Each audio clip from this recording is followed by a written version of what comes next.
Hello and welcome to the Martini Shot. My name is Brandon and today I'll be reviewing the 2022 dark comedy thriller, The Menu.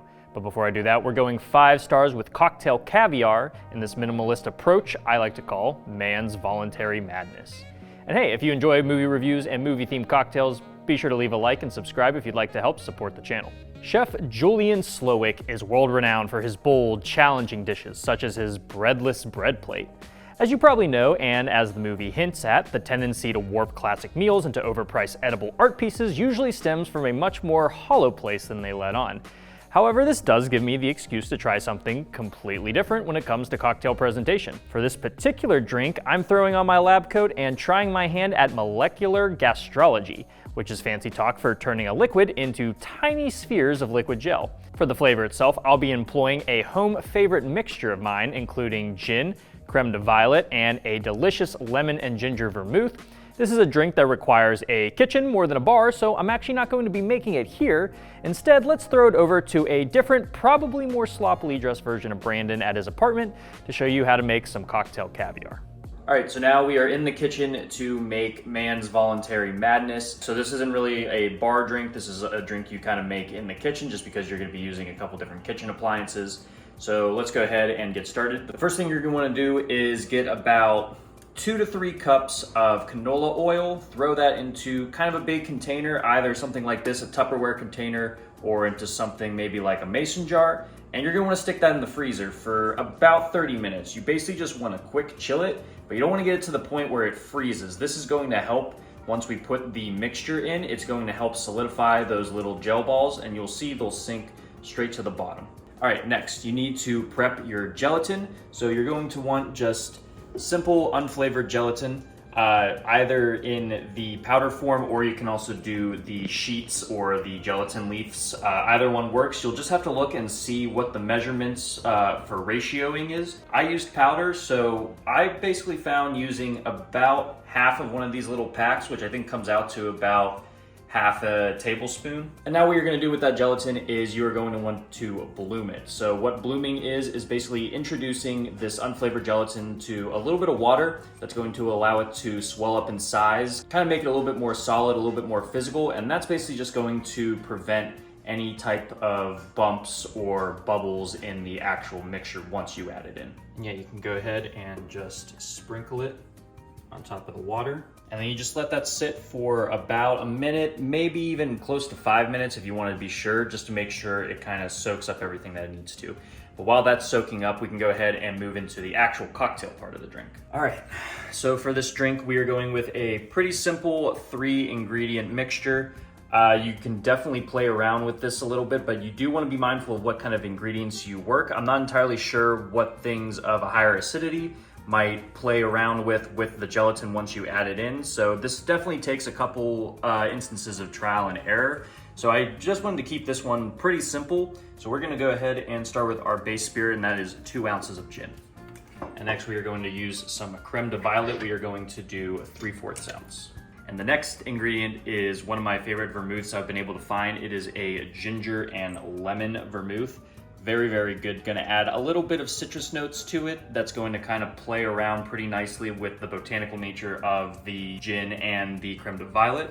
And we're only gonna do about 1/2 ounce of the vermouth. And now while you're waiting for your gelatin to finish blooming, you can go ahead and turn on the heat on your stovetop, put it about medium heat. Once your gelatin is done blooming, you're going to want to strain out that excess water, and you'll basically just leave behind whatever the gelatin mixture is going to be. Now you can go ahead and throw that gelatin into the mixture. All right, so this next step will be pretty quick depending on how hot you have it already, but basically you just want to mix the mixture together with the gelatin until the gelatin just completely disappears. All right, so once you have that completely combined, you can go ahead and transfer it to something similar to this, either a squeeze bottle or maybe even an eyedropper would work. So once you have your olive oil at the proper chillness, we can go ahead and start the dripping process. So basically what you want to do is slowly drip the mixture into the canola oil. And the key to getting different sizes of the caviar is by putting a few drops in the same spot.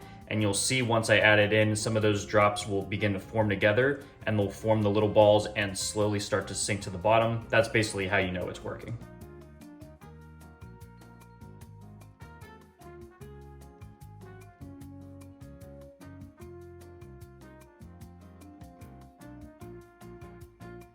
So now once you've done that, you're gonna wanna let that sit for just a couple minutes just to make sure everything kind of solidifies inside the oil.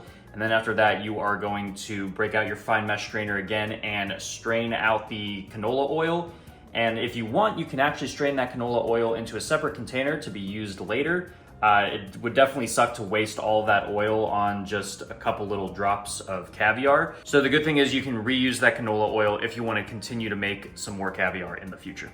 So now what you're going to want to do is make it a little bit more edible, and basically what you just need to do is wash off that excess oil. So just running it under some cold water will do the trick. All right, so now you have your cocktail caviar, but just like any piece of pretentious food art, we need to plate it in the most aggravating way possible.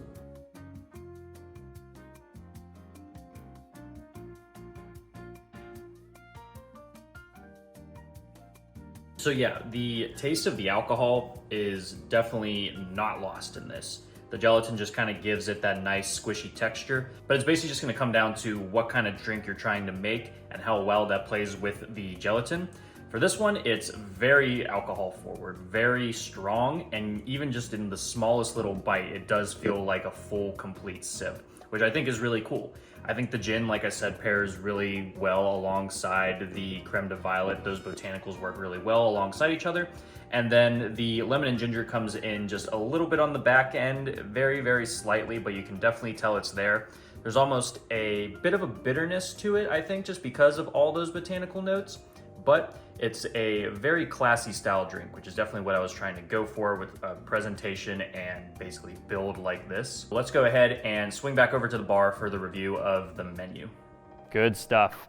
This process can take some trial and error as you experiment with different recipes, so don't be afraid to go nuts, and let me know down in the comments if you're gonna give molecular gastrology a try. Now that we kind of have our drink, let's talk about the menu.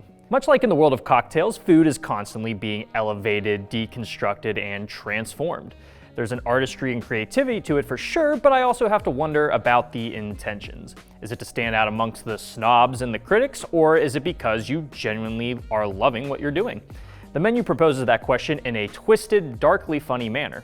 The film invites a guest list of the upper echelon of class to partake in a once-in-a-lifetime dinner experience constructed by the world-famous chef Julian Slowik. But as each course passes, we begin to realize there's something darker than dark chocolate planned for the guests. This film is absurd, and I mean that as a compliment. It manages to portray the world of high-end dining in a way that's not only for laughs, but as an honest critique on our passions and strives for success. While the film's off-the-wall nature does take away from some of the tension and shock of it all, it's at least anchored by solid performances, an enticing score, and a nihilistic wit that manages to be palatable thanks to a sprinkling of optimism. The performances are a good mix of straight-faced and goofy, never taking themselves too seriously, but still managing to add a decent weight to the film's stakes.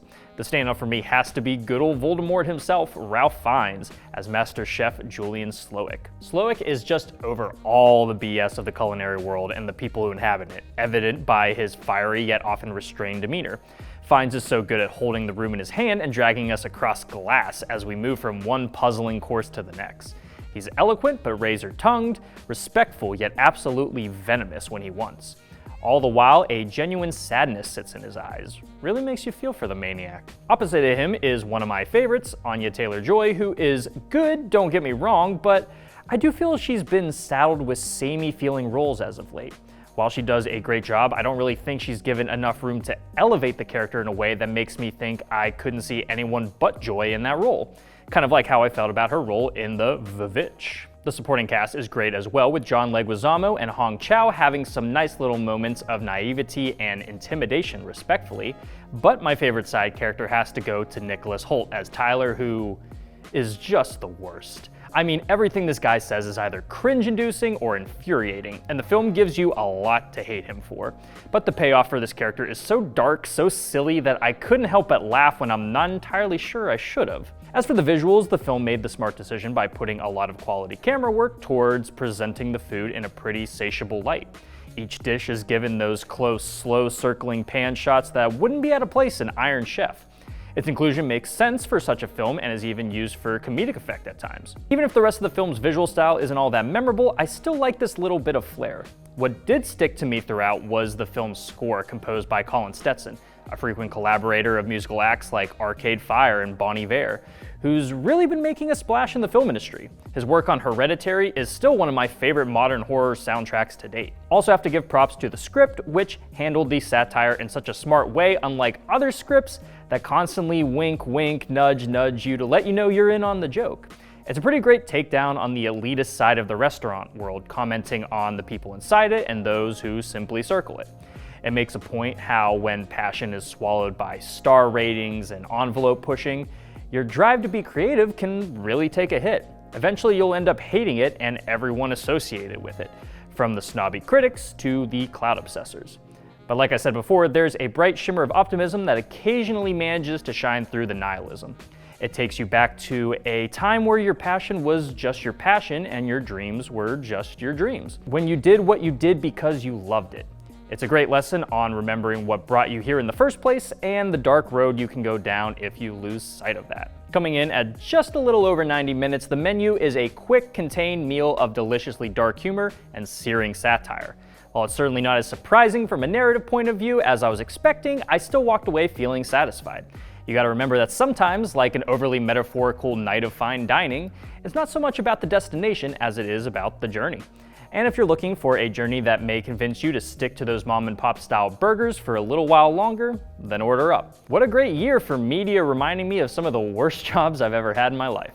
For my rating, I'm giving this film 4 s'mores out of 5. Guys, thank you so much for tuning in to this episode of The Martini Shot. If you saw The Menu, let me know what you thought about it down in the comments. And if you like what you saw here and would like to see more, don't forget to like, subscribe, and follow me across all social media channels. Those links are down in the description below.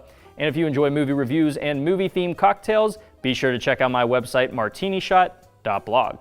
Until next time, thank you again for watching. I will see you in the next one. Live deliciously, but please remember to drink responsibly. Or eat responsibly, in this case.